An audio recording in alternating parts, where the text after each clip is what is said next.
Guys, so good morning po sa ating lahat. And today, magkakaroon tayo dito ng withdrawal dito sa ating team commission na kung saan ito ay ang 52.96. Ayan, so pindutin lang natin itong team withdrawal, then click natin itong withdraw amount, then click natin itong 52.96. Ayan, then click natin itong USD withdrawal, then click submit. Okay, so dito guys is makikita nyo dito na nagsubmit na tayo dito ng withdrawal natin. And as of today, meron na tayo ditong 52.96 na under review. Then yung total charges na dito guys is nasa $10, no? So 45.02 yung makukuha natin or mapupunta dito sa Binance account natin mamaya kapag kung mag-success na yung ating withdrawal. So yun lang muna guys, and abangan niyo yung successful withdrawal natin dito sa ating investment. Hello everyone, and today update lamang po tayo dito sa ating SKP account na kung saan nag-withdraw po tayo kanina ng 52 point something, no, sa ating SKP. And as of today, kaka-update lamang po natin dito sa ating account gamit po ang ating USD withdrawal. So let's check our withdrawals record dito. So by that, just click our withdrawals record, then click natin nung pinakababa dito sa area na ito. So we have here 52.96 dollars na withdraw kanina, and of course yung real money natin we have 45.02. so yung withdraw po natin dito kanina is through Binance. So let's check our Binance dito kung pumasok nga ba yung ating $42 na withdraw. Ayan, so let's check. Click natin yung wallet, and as of today wala pa pong na-receive dito, pero doon sa Binance kanina is success na. Okay, ulitin natin. Ayan, so wala po talaga. Okay, so let's check natin yung GCash natin, baka pumunta dun sa GCash natin.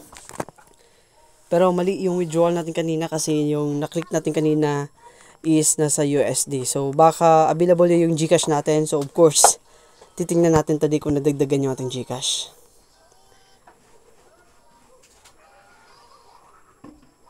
Oh, wala pa din. So, bakit nagiging successful kanina yung ating withdrawals dito sa Binance? Okay, click natin yung funding, click natin yung earn, wala pa. Okay, wala tayong may na-receive dito.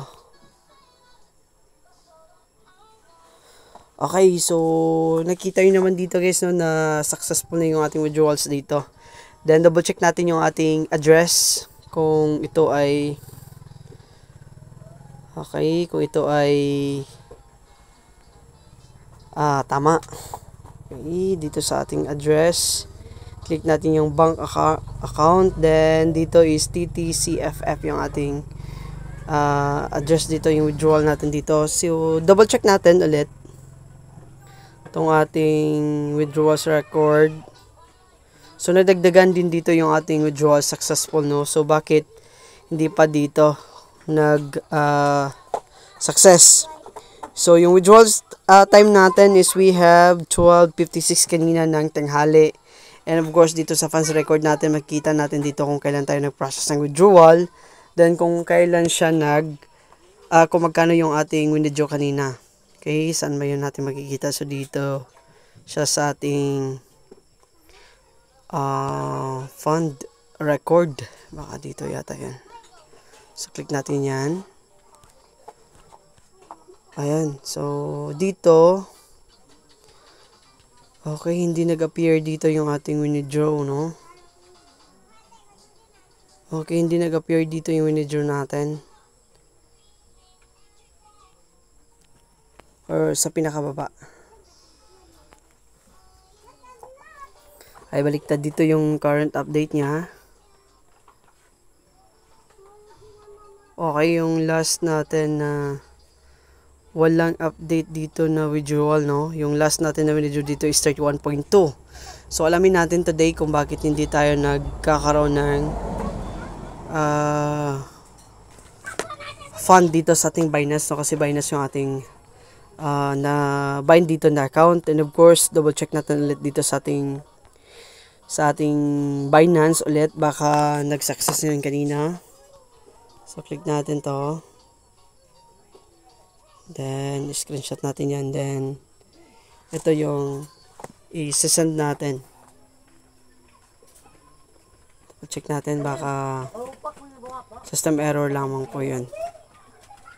Ayun, so we have here 45.01. So, ayan, medyo delayed yung kanyang success withdrawal. So, yun, tinanggap na din po natin sa USD pero kulang ng 0.01, no? Kasi yung ating withdrawals dito is nasa 45.02 dapat. Pero yung na-receive na natin dito is nasa 45.01. So, lugi tayo ng 1.01. Pero okay lang din yan. At least, napatunayan natin na payable pa yung ating SKP.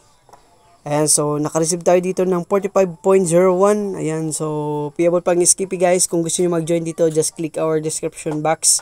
Andyan po yung link natin. And kung may mga question kayo regarding dito sa ating investment, just ask me on my private messenger and of course on my private WhatsApp. So, yan lamang guys and happy earnings everyone and bye for now.